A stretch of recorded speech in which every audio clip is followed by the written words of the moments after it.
এত সহজভাবে যে পটল পোস্ত রান্না করা যায় তা ভিডিওটা না দেখলে বুঝতেই পারবেন না। নমস্কার বন্ধুরা, আমি ঝর্ণা সিম্পল রেসিপির আরেকটা নতুন ভিডিওতে আপনাদের সবাইকে স্বাগতম জানাই। কেমন আছেন সবাই? আশা করছি ভালো আছেন। আজকে আমি খুব কম উপকরণে এবং খুব সহজেই কিভাবে নিরামিষ পটল পোস্ত রান্না করবেন সেটাই শেয়ার করব।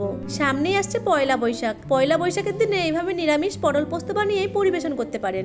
নিরামিষ এই পটল পোস্তটা ভাত, রুটি, পরোটা, পোলাও, রাইস সবের সাথে খেতেই দুর্দান্ত লাগে।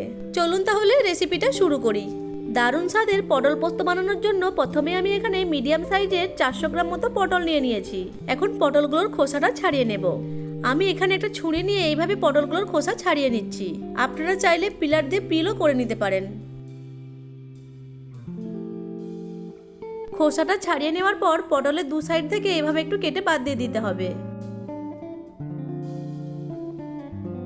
এখন পটলগুলোর মাঝখান থেকে এভাবে একটু করে কেটে নেব, যাতে করে মশলাটা খুব ভালোভাবে পটলের মধ্যে ঢুকতে পারে। একইভাবে প্রত্যেকটি পটলের খোসা ছাড়িয়ে এইভাবে কেটে নিচ্ছি।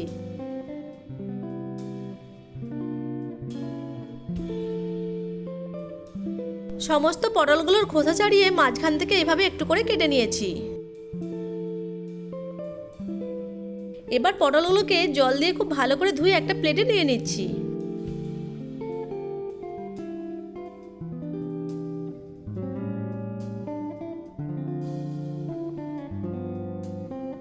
সমস্ত পটলগুলোকে জল দিয়ে ভালো করে ধুয়ে একটা প্লেটে নিয়ে নিয়েছি। এখন পটলের মধ্যে দিয়ে দিচ্ছি 1 চামচ মতো লবণ আর সামান্য একটু সরষের তেল। এখন পটলগুলোর সাথে লবণটাকে খুব ভালো করে মিশিয়ে নিচ্ছি।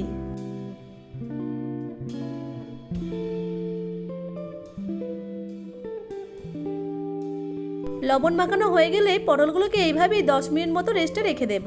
এখন পটল পোস্ত বানানোর জন্য মশলার একটা পেস্ট রেডি করে নেব।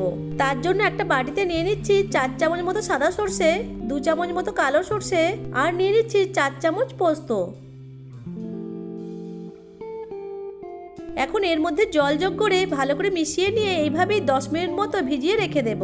এইভাবে ভিজিয়ে রাখলে পোস্ত আর সরিষা অনেকটা নরম হয়ে যায় আর বাটতেও সুবিধা হয়। এটা আপনারা পটলের খোসা ছাড়ানোর আগেই ভিজিয়ে রেখে দিতে পারেন। 10 মিনিট হয়ে গেছে। এখন এই পোস্ত সরিষাটাকে একটা মিক্সিং জারে নিয়ে নিচ্ছি।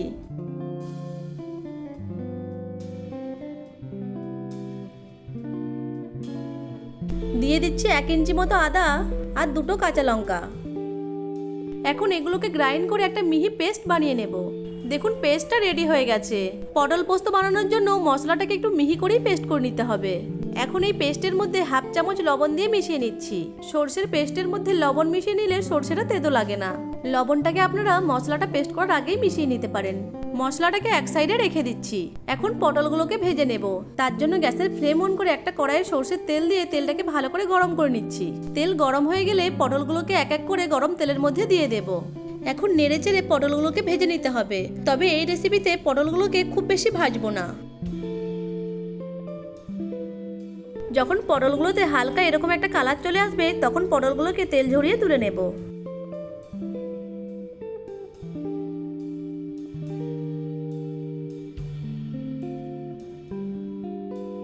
এবার ওই পটল ভাজা তেলের মধ্যে দিয়ে দিচ্ছি 2টো শুকনো লঙ্কা আর 1/2 চামচ মতো কালো জিরে। 10 থেকে 15 সেকেন্ড ভেজে নিয়ে দিয়ে দিচ্ছি তৈরি করে রাখা মশলাটা। আমি এখানে পটল পোস্তটা নিরামিষভাবে রান্না করছি, তাই আমি এখানে কোনো পেঁয়াজ রসুন ব্যবহার করিনি। আপনারা পটল পোস্তটা নিরামিষভাবে রান্না না করলে এখানে পেঁয়াজ রসুন ব্যবহার করতে পারেন। এবার মশলাটাকে নেড়ে চেড়ে খুব ভালো করে কষিয়ে নিতে হবে।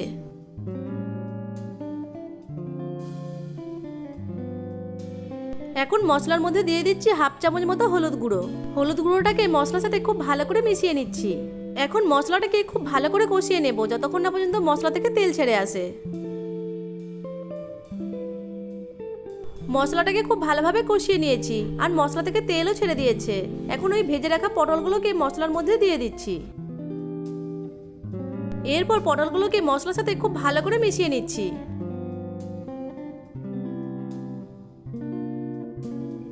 পটলগুলোকে মশলার সাথে মিশিয়ে নেওয়ার পর সঙ্গে সঙ্গে জল দেবেন না। মশলার সাথে পটলগুলোকে মিশিয়ে এইভাবে আরো 5 থেকে 7 মিনিট মতো রান্না করে নিতে হবে। এতে করে পটলগুলো নরমও হয়ে যাবে আর খেতেও ভালো লাগবে। 7 মিনিট মতো এইভাবেই রান্না করে নিয়েছি। দেখুন পটল থেকে তেল ছেড়ে দিয়েছে। এখন এর মধ্যে দিয়ে দেব সামান্য একটু জল। এই রেসিপিতে জলটা একটু কমই দিতে হবে, কারণ পটল পোস্ত একটু গ্রেভি গ্রেভি খেতেই বেশি ভালো লাগে। জল দেওয়ার পর মশলার সাথে খুব ভালো করে মিশিয়ে নিচ্ছি। এখন এর মধ্যে স্বাদ মতো লবণ আর হাফ চামচ চিনি দিয়ে ভালো করে মিশিয়ে নিচ্ছি।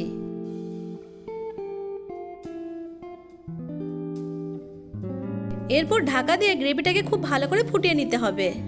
যখন গ্রেভিটা একটু শুকিয়ে আসবে তখন গার্নিশের জন্য এর মধ্যে দুটো চেরা কাঁচা লঙ্কা দিয়ে মিশিয়ে নিতে হবে। তৈরি হয়ে গেল দারুণ স্বাদের পটল পোস্ত। এখন গ্যাসের ফ্লেম অফ করে ঢাকা দিয়ে এটাকে 2 থেকে 3 মিনিট মতো স্ট্যান্ডিং টাইমে রেখে দেব। 2 থেকে 3 মিনিট পর ঢাকাটা খুলে নিয়ে একটা প্লেটে সার্ভ করে দিচ্ছি। দারুণ স্বাদের এই পটল পোস্তটা বাচ্চা থেকে বড় সবাই খেতে খুবই পছন্দ করবে। বাড়িতে একবার হলো এইভাবে পটল পোস্ত বানিয়ে দেখবেন আর আমাকে কমেন্ট করে জানাবেন রেসিপিটা কেমন লাগলো আপনাদের। গরম ভাতের সাথে এই রেসিপিটা খেতে দুর্দান্ত লাগে। এছাড়াও রুটি, লুচি, পরোটা, ফ্রায়েড রাইস, পোলাও ইত্যাদির সাথে খেতেও দারুণ লাগে। আশা করছি আজকের রেসিপিটা আপনাদের কাছে ভালো লেগেছে। ভালো লেগে থাকলে আমার ভিডিওটিকে লাইক, কমেন্ট, শেয়ার আর চ্যানেলটিকে সাবস্ক্রাইব করে পাশে থাকা বেল আইকনটিকে অন করে রাখবেন আমার পরবর্তী ভিডিও নোটিফিকেশন সবার আগে পাওয়ার জন্য। ভিডিওটা প্রথম থেকে শেষ পর্যন্ত দেখার জন্য আপনাদেরকে অসংখ্য ধন্যবাদ।